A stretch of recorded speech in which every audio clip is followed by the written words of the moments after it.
Hello everyone, here's another Dungeon Dice Monsters update video. It's number 19, which means the next one will be a recap video, which I'm still deciding how I'll do it, but I'm planning to do another fast forward motion one. Hopefully you guys like the first one, hopefully you'll like this next one.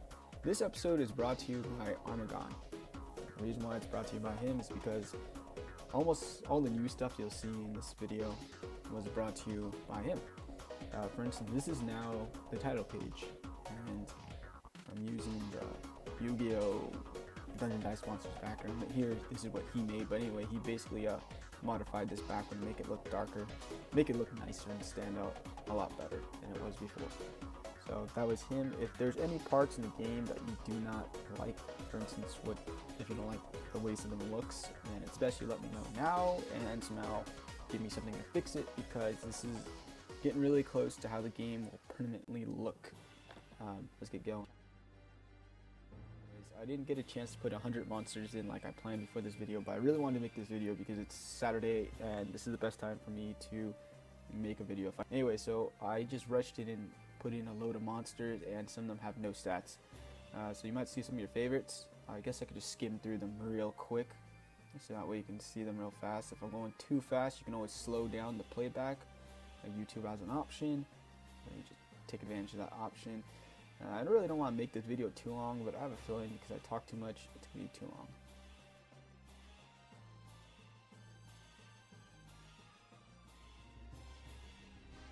For beta testing, if you want to become a beta tester, I've already written what it requires to become a beta tester for this game. You have to contribute somehow.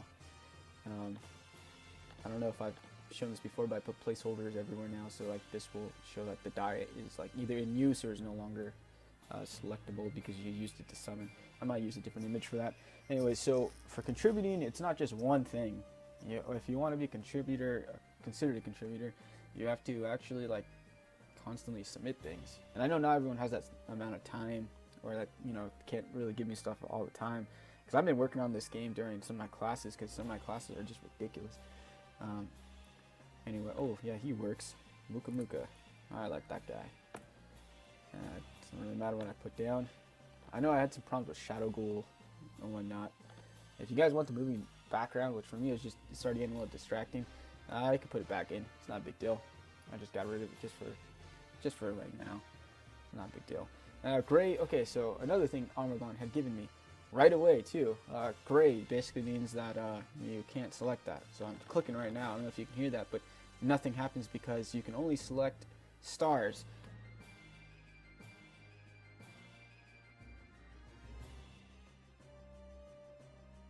Playing with people at school and they like it, and it's making sense to them. It just takes a little bit of instruction. So that's why I asked for that gray die. It shows, hopefully it gives you the idea that yeah, you can't choose this to create a summoning. Anytime you have a summoning, you have to give up a die, and basically that's the size at the bottom. That's what's on the faces of the dice.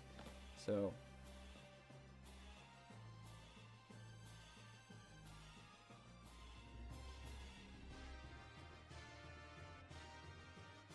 I don't know if I mentioned this before, but the probability of the dice have definitely improved. The probability before was quite awful. Anyway, I guess I could stop fooling around right now. Let's see if I can get the super summoning is a pretty cool thing. I need to add in rules where you can take off the super summoning. Also, I wanted to do it before this video, but I didn't get a chance. Everyone, or not everyone, but quite a few people want me to create the long path, which is basically 3 going down, and then 1 over, and then 3 going down again, or up, or however you choose.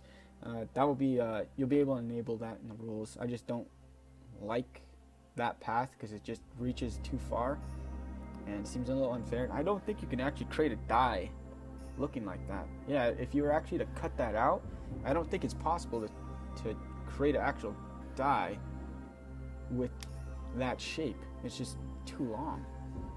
Anyway, it doesn't matter. Okay, let's go on to some extra stuff here. I want to show you guys what I have been doing. Okay, so here is a list of all the monsters that you guys have submitted with the surveys, with still quite a few I need to put in. You guys gave me a lot, so that's really great. I'm really happy about that. And here's the ones that fulfilled. I want you guys to just look at this list real quick. I'm gonna go down it really slowly. And If yours is not on that list, then just fill out another survey. I'll put in the links in the description. I've been pretty bad about that because it takes a little bit of time for me to look at the old links and paste them, but I will, and you guys can fill them out. I just mainly want to, let's go back here real quick. As you can see, I put in this little cursor thing. It's gonna have a better, does it work properly? Yeah, it does. Okay, good, I fixed everything. It's gonna have a better purpose later, where if you select a monster, it'll stay selected. Right now, there's just a kind of a wireframe background that goes around the monster, but I don't really like that. Basically, the cursor is gonna stay there, not the finger cursor, but the little gold cursor will stick on there, letting you know that you have selected that monster. Let's see if I can do this real quick. I don't remember if he has it or not. Yeah, good. He does. Cool. So Shadow Ghoul works and Panther Warrior works. Well, actually, yeah, we've all known about Shadow Ghoul. He's been working for a while. Just sometimes his effect glitched out on me, but he's all fixed up and whatnot. Another thing I need to solve, which I've noticed in some of my previous games, is sometimes the game can go kind of slow if you both are being too conservative with your monsters and too afraid to get too close. So I'm going to create a point system in the dice when you create your dice, where it allows you to have multipliers, which I was totally against before, but I think multipliers is actually good. So each die will have a certain point value. And I forgot how I was going to do the point value. But anyways, so like a multiplier would basically require more points from that die. So let's say you have 10 points. So like say a star is just 1 point, I guess. So if you have like nothing but stars, then you can put in a bunch of multipliers on that die, which will make it a fair and even die, because I don't want, you know, one die have all times 4 multipliers on each side, because that's just not fair. And I mean, unless you have to summon it or use it as something, but oh, okay, cool. Oh, do I have a magic crest? I do. Okay, so he can't attack unless you use a magic quest or a crest quest. Let's move him over and attack. And you can attack. Come on.